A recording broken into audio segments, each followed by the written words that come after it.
Saya akan berkhotbah malam ini, Bapak Ibu Saudara, dengan judul Berjalan di atas Firman adalah perjalanan hidup yang mulia. Sekali lagi, berjalan di atas Firman adalah perjalanan hidup yang mulia.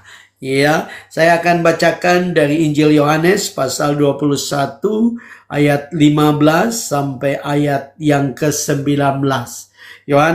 Injil Yohanes pasal 21 ayat 15 sampai 19. Saya akan bacakan buat kita semua. Ya, Yohanes 21 ayat 15 sampai 19. Kalau ada saudara yang bisa typing di kolom komentar. Makasih saudara Bella, makasih Ibu Lita Jessica sudah menuliskan ya. Makasih Bunda Lilian, luar biasa, puji Tuhan. Ya, buat judul khotbah Bunda Lilian sudah posting ayat. Makasih. Iya, saya akan bacakan buat kita semua. Sesudah sarapan, Yesus berkata kepada Simon Petrus, "Simon, anak Yohanes, apakah engkau mengasihi aku lebih daripada mereka ini?" Jawab Petrus kepadanya, "Benar Tuhan, engkau tahu bahwa aku mengasihi engkau." Kata Yesus kepadanya, "Gembalakanlah domba-dombaku." Kata Yesus pula kepadanya untuk kedua kalinya, "Simon anak Yohanes, apakah engkau mengasihi aku?" Jawab Petrus kepadanya, "Benar Tuhan, engkau tahu bahwa aku mengasihi engkau." Kata Yesus kepadanya, "Gembalakanlah domba-dombaku." Kata Yesus kepadanya untuk ketiga kalinya, "Simon anak Yohanes, apakah engkau mengasihi aku?" Maka sedihlah hati Petrus karena Yesus berkata untuk ketiga kalinya, "Apakah engkau mengasihi aku?" Dan ia berkata kepadanya, "Tuhan, engkau tahu segala sesuatu, engkau tahu bahwa aku mengasihi engkau."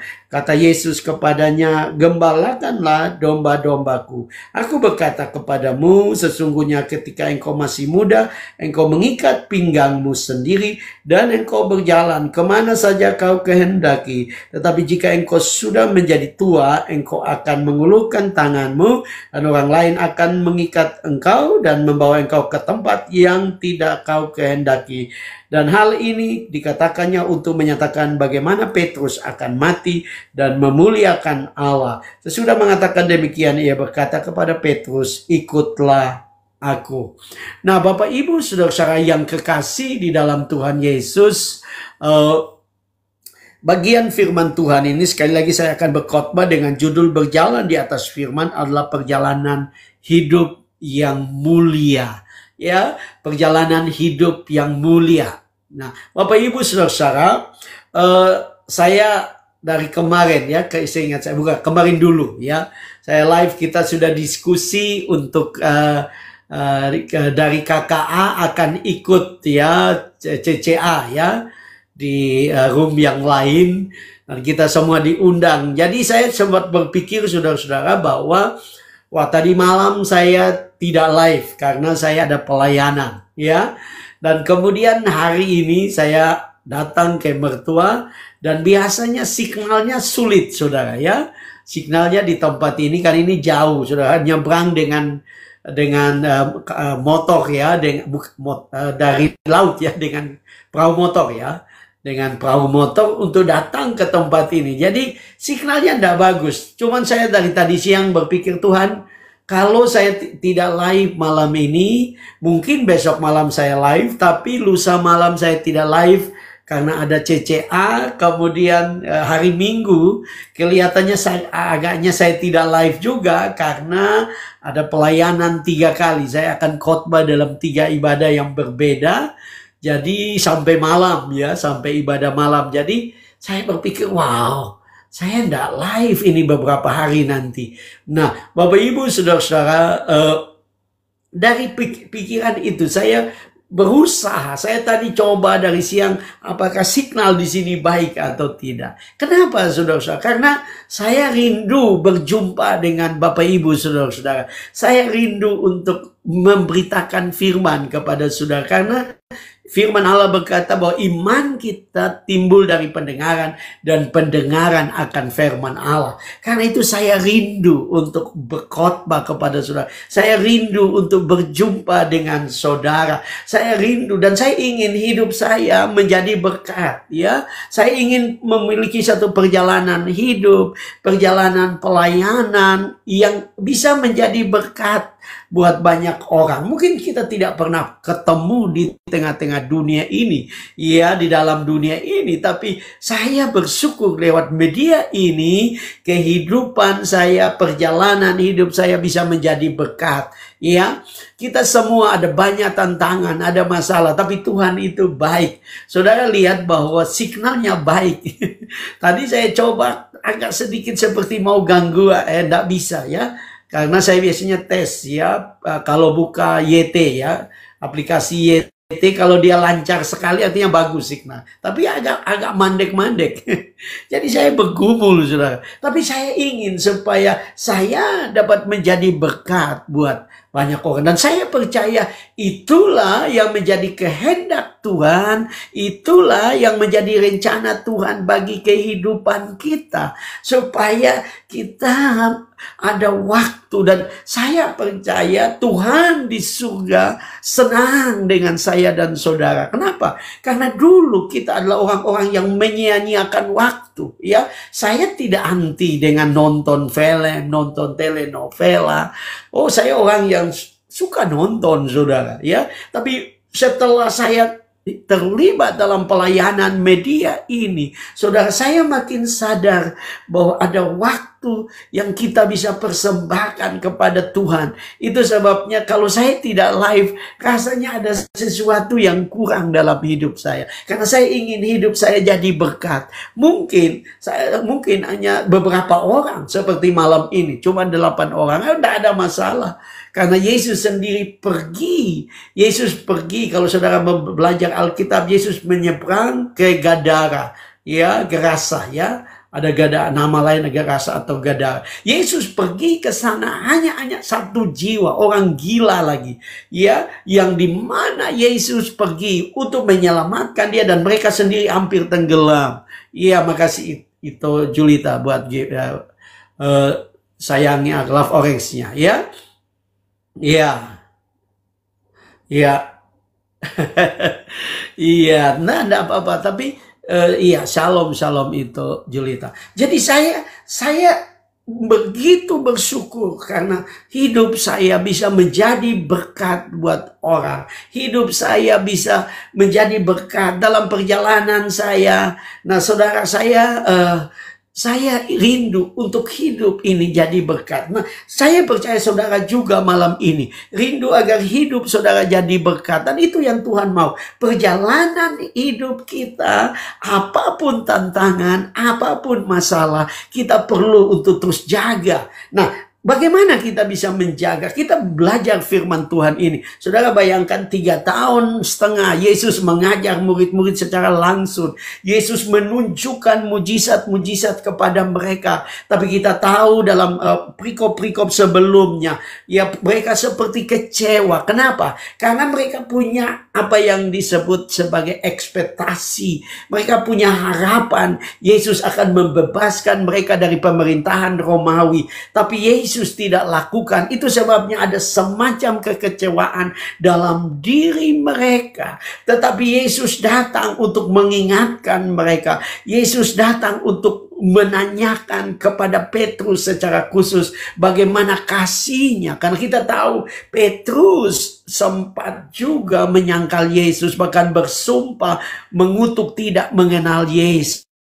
Tapi Yesus tetap mengasihi Petrus. Yesus tetap mengasihi. Nah, itu sebabnya jangan pernah mempertanyakan kasih Tuhan, Bapak Ibu Saudara-saudara. Karena yang menjadi pertanyaan adalah apakah kita sungguh-sungguh mengasihi Tuhan? Apakah kita sungguh-sungguh mengasihi Tuhan? Jangan karena ada satu masalah, ada sesuatu yang kayaknya Tuhan tidak jawab, ada sesuatu yang mungkin mengecewakan kita, ada orang lain yang mengecewakan kita. Iya, benar Bella. Ya, dia menyangkal Yesus 3 kali. Dia bersumpah bahkan mengutuk. dia tidak kenal Yesus. Nah, jangan karena ada hal-hal yang lain kita mulai kecewa untuk melayani Tuhan. Mari, apa yang kita lakukan, saya percaya tidak pernah sia-sia. Ya, apa yang kita lakukan dalam pelayanan kita lewat media ini, tidak peduli yang nonton berapa, saudara. Sekali lagi, satu jiwa itu berharga di mata Tuhan. Satu orang bertumbuh dalam firman. Ya, saya akan terus berkhotbah berapapun yang hadir, saudara-saudara. Karena saya percaya pelayanan kita tidak pernah sia-sia. Ya, nah karena itu mari kita belajar untuk mengasihi Tuhan, melakukan yang terbaik, menjadikan hidup kita menjadi hidup yang luar biasa, hidup yang menjadi berkat, hidup yang menjadi kesaksian, hidup yang memuliakan Tuhan, hidup yang menjadi kesaksian bagi banyak orang. Ada dua hal yang kita bisa belajar. Berjalan di atas firman adalah perjalanan hidup yang mulia. Karena kita mengasihi Tuhan, apabila kita mengasihi Tuhan dengan kasih agape, ya, dengan kasih agape. Nah, Bapak Ibu Saudara-saudara, kalau kita teliti Alkitab di dalam bahasa asli secara khusus bahasa Yunani, ada empat jenis kasih di tengah-tengah dunia ini. Yang pertama adalah apa yang disebut dengan kasih eros, ya. Kasih eros itu adalah kasih yang lebih kepada ketertarikan secara fisik. Ya, orang berpacaran, ya, pasangan kekasih atau suami istri. Orang menikah ada kecenderungan tertarik kepada seseorang karena fisik. Nah, ini disebut dengan kasih eros, Bapak Ibu Saudara-saudara, ya. Dan kita dari kata ini kita mengenal kata erotis, ya. Kata erotis, ya, lebih khusus ya kepada yang menyukai lawan jenis, ya. Ya, bela, ini adalah kasih dunia. Nah, kita tidak boleh mengasihi Tuhan karena karena Yesus ganteng, Yesus wajahnya ganteng, rambutnya panjang. Wah, ya. Orang lain, di nabi-nabi lain suka memuji nabinya, ganteng. Dan kalau kasih fisik, saya dan saudara bisa kecewa. Ya, saya berani berkata mungkin kebanyakan dari kita di room ini tidak ada yang pernah lihat Yesus atau berjumpa dengan Yesus secara pribadi. Ya, penglihatan mungkin. Tapi kita mengasihi Tuhan. Kenapa? Karena kita merasakan kasih-Nya. Kita merasakan anugerah-Nya. Kalau malam ini saya masih sehat, itu anugerah Tuhan. Kalau malam ini saudara masih sehat, itu anugerah Tuhan. Artinya kita mengasihi Tuhan karena Tuhan mengasihi kita. Bukan karena ketertarikan fisik. Kalau ketertarikan fisik, saudara, itu faktanya. Orang berpacaran, waktu dia menemukan kekurangan dari pasangannya, dia akan kecewa. Ya, kalau dia tertarik karena fisik, waktu dia menikah, dia menemukan kekurangan pasangannya, dia akan kecewa. Itu eros, kasih fisik, ya. Nah, kemudian yang kedua adalah apa yang disebut dengan kasih storge. Storge, ya. Tulisannya storge, ya. Storge itu kasih antara orang tua dan anak-anak atau antara saudara kandung. Nah, ini adalah kasih storge. Storge itu adalah kasih antara seorang ayah dengan anaknya. Faktanya juga ada ayah atau ibu yang bisa menolak anaknya, mengusir anaknya, ya, karena kasih itu juga terbatas. Kasih yang terbatas, kasih anak karena ada hubungan darah, ya. Itu sebabnya ada pepatah yang mengatakan harimau yang paling jahat saja tidak pernah memakan anaknya atau melakukan sesuatu yang menyakiti anaknya. Tapi manusia sekarang bisa bunuh anaknya, ya, atau anak membunuh orang tua. Ya, itu terjadi karena cuman kasih, karena hubungan darah. Itu yang disebut dengan kasih storge. Kemudian kasih yang ketiga adalah kasih phileo. Phileo itu hanya bersifat persahabatan. Ya, hanya karena sahabat antar sesama, karena teman. Kalau kita ya di room ini, saudara, kita bersahabat, berteman, kita saling mengasihi. Oleh karena pertemanan, saya percaya satu waktu kita akan bisa kacau.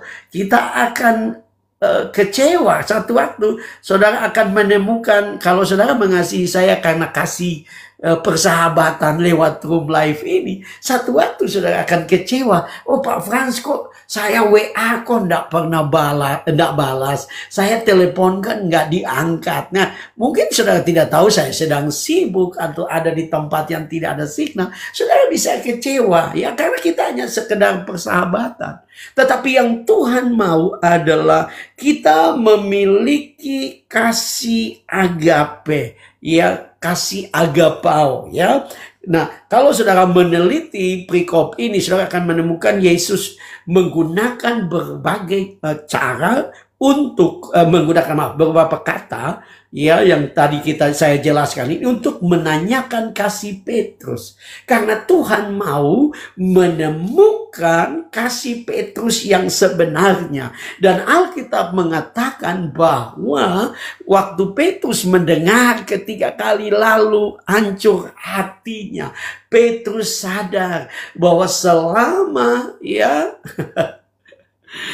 selama ini, selama ini saudara, ya, Petrus hanya mengasihi Tuhan karena mungkin persahabatan, mengasihi Tuhan karena mengagumi Yesus secara pelayanannya, fisiknya. Nah, itu juga bisa terjadi dengan saya, saudara-saudara. Saya bisa menemukan kelemahan saya karena saya masih manusia. Mungkin juga saya bisa kecewa dengan saudara.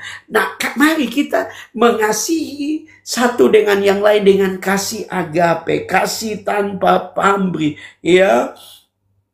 Kasih, ada orang yang mengatakan begini, kita mengasihi apa adanya bukan karena ada apanya, ya. Ya, hati-hati, karena ada banyak orang yang saling mengasihi, menyukai, saudara menyukai saya menyukai saudara karena ada apanya, ya, bukan karena ada apa, ya, apanya, bukan karena apa adanya.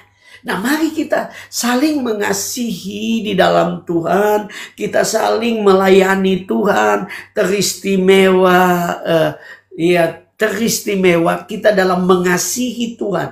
Dalam pelayanan rohani di room ini, kita mengasihi Tuhan dengan kasih agape, kasih yang tanpa pamrih, kasih yang karena Tuhan begitu baik kepada kita, Tuhan begitu luar biasa. Saya akan mengasihi dia dengan sungguh-sungguh. Ya, saudaraku Bang Michael, mungkin Tuhan belum menjawab doa-doamu. Terus kasihi dia, karena saya percaya kita tidak pernah bisa mengalahkan Allah dalam mengasihi. Ya, kita makin mengasihi dia, dia akan terus mencurahkan kasihnya dalam hidup kita. Ada banyak orang Kristen yang akhirnya menjadi dingin, menjadi kecewa oleh karena mereka merasa, Tuhan, kenapa doa saya belum dijawab? Saya mau katakan Tuhan itu baik. Ada banyak hal yang mungkin tidak berjalan sesuai dengan keinginan kita, sesuai dengan ekspektasi saya dan saudara, tapi percaya bahwa dia baik, dia sangat baik, dia luar biasa baik dalam hidup kita. Dan itu sebabnya kita harus mengasihi dia dengan kasih agape. Kita mau berkata, Tuhan, apapun terjadi saya akan tetap mengasihi engkau. Kenapa Ayub diberkati luar biasa? Karena Ayub berkata, sekalipun engkau membunuh aku tetap percaya kepada engkau. Sekalipun engkau membunuh aku. Nah, saudara, Tuhan belum sampai membunuh kita. Tuhan mungkin belum menolong kita karena dia menunggu waktu yang tepat. Dan ini menjadi peringatan bagi kita di akhir zaman. Ada banyak orang Kristen yang bisa saja dia berkata dia mengasihi Tuhan, tapi dia mengasihi dengan motivasi yang tidak benar. Dia mengasihi Tuhan dengan mempunyai maksud apa adanya, apa adanya, ya, maksudnya ada apanya. Dia mengasihi Tuhan dengan tujuan-tujuan tersebut. Nah, Tuhan mengingatkan kita, saudara-saudara. Ini menjadi peringatan bagi kita semua. Dalam Wahyu pasal 2 ayat 4 dan 5. Wahyu 2 ayat 4 dan 5. Namun demikian aku mencela engkau, karena engkau telah meninggalkan kasihmu yang semula. Sebab itu ingatlah betapa dalamnya engkau telah jatuh. Bertobatlah dan lakukan lagi apa yang semula engkau lakukan. Jika tidak demikian, aku akan datang kepadamu dan aku akan mengambil kakidianmu dari tempatmu, jikalau engkau tidak bertobat. Hati-hati, saudara. Ya, kalau kita tidak menjaga kasih kita, kasih mula-mula kita kepada Tuhan, Tuhan bisa kecewa dengan saya dan saudara, dan Dia minta supaya saya dan saudara bertobat. Biarlah kita, Tuhan tolong kita semua sebagai orang percaya untuk mengasihi Tuhan dengan kasih yang sungguh-sungguh, kasih yang tidak pernah berubah. Ya, bagaimana saudara pertama kali mungkin kita mengenal Tuhan, mungkin pertama kali kita berjumpa di Room Life ini, kita begitu bersemangat, kita begitu berapi-api, tetapi kemudian mungkin ada teman yang mengecewakan kita, kita bisa tinggalkan Tuhan dalam tanda kutip, ya. Kita tidak ada lagi semangat. Tapi saya mau katakan kepada saudara, mari kita terus jaga kasih kita. Kita percaya bahwa kalau kita terus setia dengan Tuhan, kita terus mengasihi Tuhan, kita terus melayani Tuhan lewat media yang ada, ya, atau saudara dalam pelayanan yang berbeda, tidak ada masalah. Tapi yang paling penting, jaga kasihmu kepada Tuhan. Jaga kasihmu kepada Tuhan. Saya tidak tahu saudara, tapi saya mengalami itu dalam hidup saya. Saya makin mengasihi Tuhan lewat media ini. Saya seorang dosen, saya seorang penginjil, saya seorang yang suka berkhotbah. Tetapi lewat media ini saya lebih mengasihi Tuhan. Saya sudah pernah bilang kepada saudara, saya orangnya suka bola. Tapi rasa-rasanya saya tidak bersemangat lagi nonton bola. Justru saya bersemangat untuk live, ya. Untuk live dengan saudara. Kenapa? Karena saya merasa di sini saya sedang mau untuk menunjukkan kasih saya kepada Tuhan. Itu sebabnya saya selalu berpikir, kalau nanti ada halangan, saya perlu mengatur waktu untuk bisa live. Ya, karena kenapa, saudara? Saya percaya disinilah saya bisa membagikan kasih saya kepada saudara. Disinilah membuktikan bahwa saya juga mengasihi Tuhan. Ya, dalam satu pelayanan yang benar-benar kita lakukan dengan kasih. Ya, kita lakukan dengan kasih karena kita, ya, ya Bella, karena kita mengasihi Tuhan. Karena itu mari saudara, jadikanlah hidupmu, perjalanan hidupmu menjadi perjalanan yang mulia, ya. Karena itu lakukanlah dengan sungguh-sungguh. Yang kedua, Bapak Ibu Saudara, berjalan di atas firman adalah perjalanan hidup yang mulia. Karena kita hidup atau mati, kita ada dalam rencana Allah yang mulia. Ya, kita hidup atau mati, kita kita ada dalam rencana Allah yang mulia.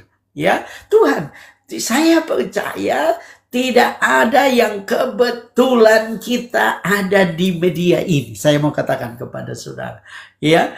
Kenapa? Karena saya percaya inilah perjalanan hidup kita.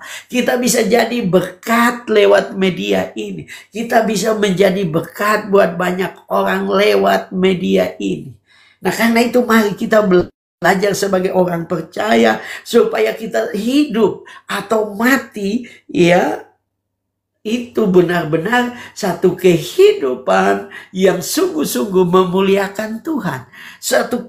Satu kehidupan atau satu kematian yang sungguh-sungguh menjadi berkat, saudara-saudara. Ya, saya coba untuk merenungkan kebenaran ini. Ya, kalau saudara tahu ada sih di YT, ya, aplikasi YT itu bagaimana para murid, ya, amin, ya, benar itu Julita. Jadi saya harus mengembalakan ya. Tapi intinya kembali kepada apa yang saya ingin bicara. Tuhan mau supaya hidup kita ya. Amin, amin, saudaraku Jojor Marpaung.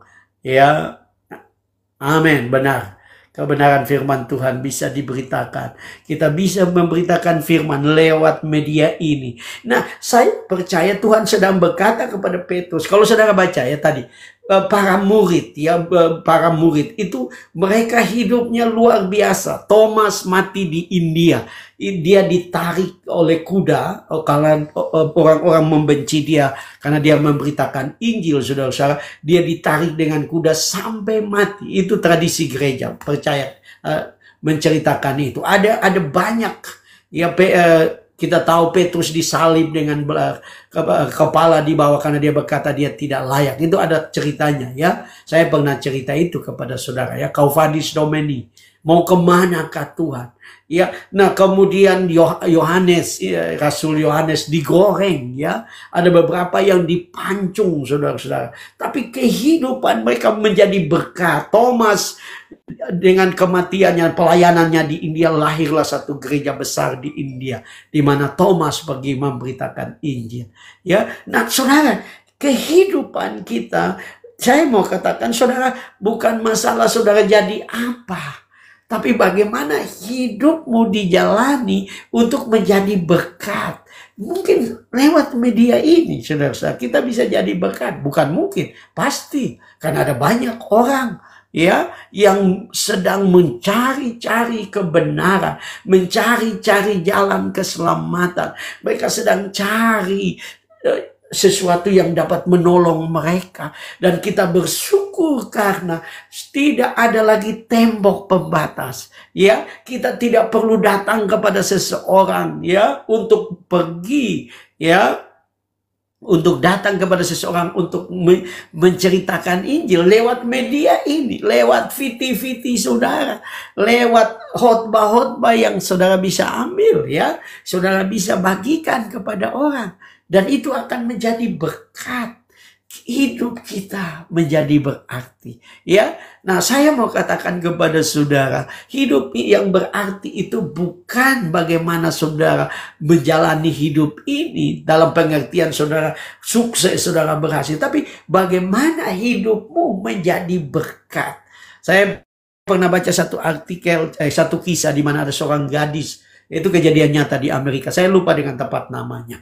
Tetapi gadis itu begitu mengasihi Tuhan. Dan dia mulai berusaha untuk menjadi berkat buat teman-teman di kampusnya. Dan dia mulai bawa banyak orang untuk datang kepada Tuhan. Dia menjadi berkat. Ya, menjadi berkat di kampus itu di Amerika. Banyak orang dijamah, diberkati Tuhan lewat hidupnya, lewat kesaksiannya. Dan sebelum dia selesai pendidikan, mendadak Tuhan memanggil dia pulang.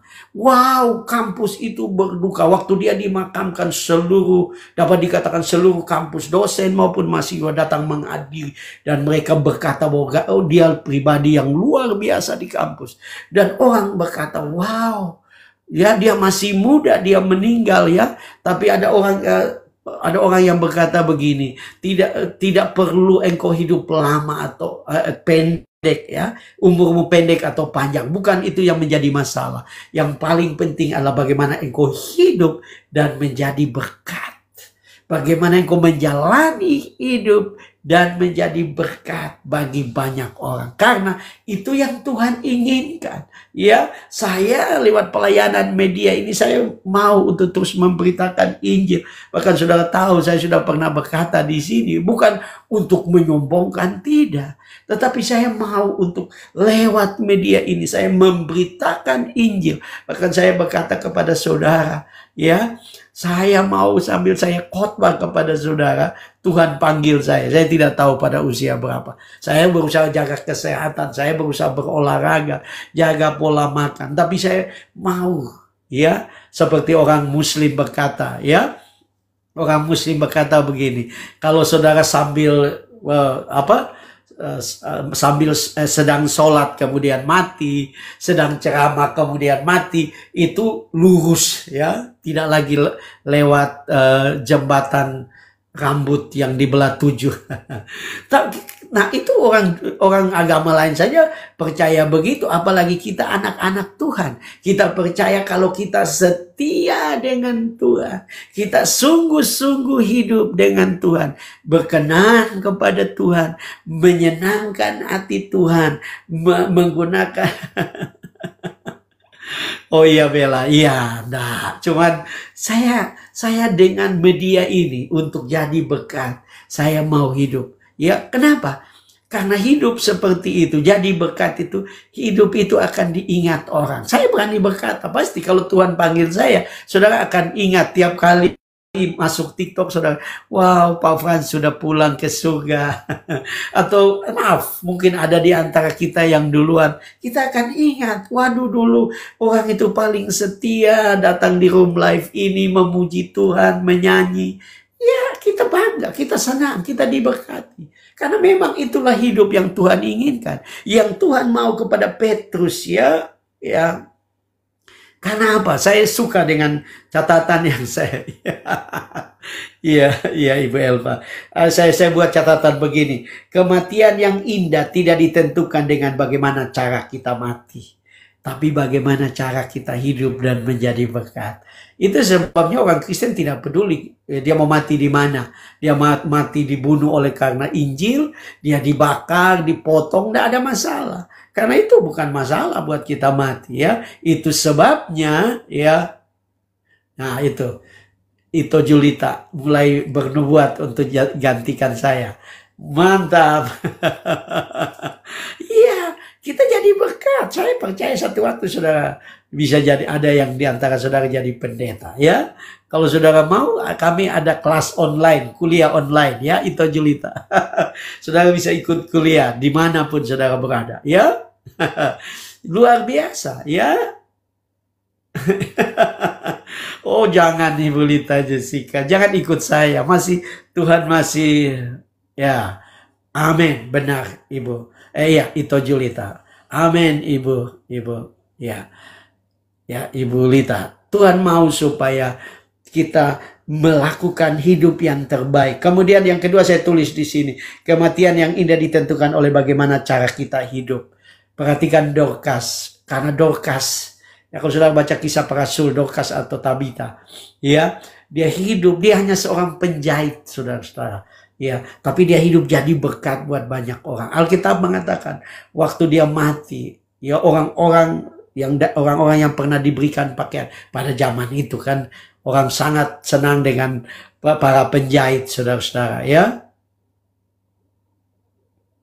Ya, amin, betul, saudara itu Julita. Jadi Tuhan mau supaya kita memiliki cara hidup. Saudara lihat Alkitab mengatakan waktu Tabita atau Dorcas meninggal, mereka datang, dan waktu Petrus datang mereka menangis dan mereka menunjukkan pakaian yang dia jahit. Ya, kalau saya berkhotbah dari bagian itu, ya.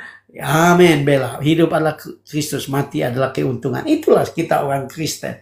Itu beda sekali. Kita mati adalah keuntungan. Nah, waktu Petrus datang, saya suka khotbah bagian itu. Saya berkata, kenapa Tabita dibangkitkan? Kenapa Dorcas dibangkitkan dalam kisah para rasul? Kenapa? Bukan karena sekedar Petrus adalah seorang rasul yang diurapi Tuhan, tapi karena hidup Tabita jadi berkat, maka Tuhan sendiri ingin dia hidup kembali, dia bangkit kembali, ya. Oh iya, maaf, ya, kasihan, ya, di Ibu Lita tak bisa dengar, ya, dia bangkit kembali. Kenapa, saudara? Karena hidupnya jadi berkat, ya. Kalau saudara hidup mabuk-mabukan, hidup bikin susah orang, bikin masalah, hidup menjadi masalah, menyakiti orang, saudara mati, orang tidak akan menangis buat saudara dengan sungguh-sungguh. Mereka menangis karena keluarga saja, tapi orang tidak akan menangis seperti Tabita, ya. Ya, seperti mereka lakukan, dan Tuhan bangkitkan. Petrus hanya berlutut, habis berdoa dia bilang, Tabita bangunlah, dan Tabita bangun. Kenapa? Karena satu kehidupan yang menjadi berkat.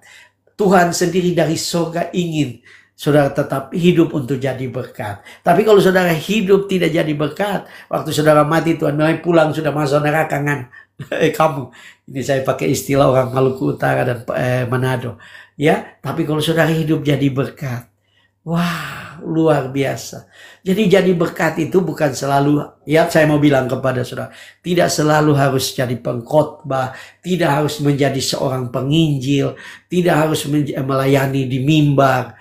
Tapi jadi berkat itu dari hidup saudara. Saudara jadi berkat. Ya, saya kenal saudari Bella, saya kenal Ito Julita, saya kenal Ibu Lita, saya kenal Pak Maksi, saya kenal Ibu Elva, saya kenal teman-teman semua yang ada di Room Life ini. Kehidupanmu sudah jadi berkat buat saya. Saya berharap dan saya berdoa supaya hidup saya menjadi berkat. Tapi bagaimana supaya kita jadi berkat? Tidak ada cara lain. Kita harus mengasihi Tuhan dengan kasih agape. Kita harus mengasihi Tuhan dengan kasih yang tulus. Ya, kita harus mengasihi ya Tuhan dengan sungguh-sungguh. Ya kalau ya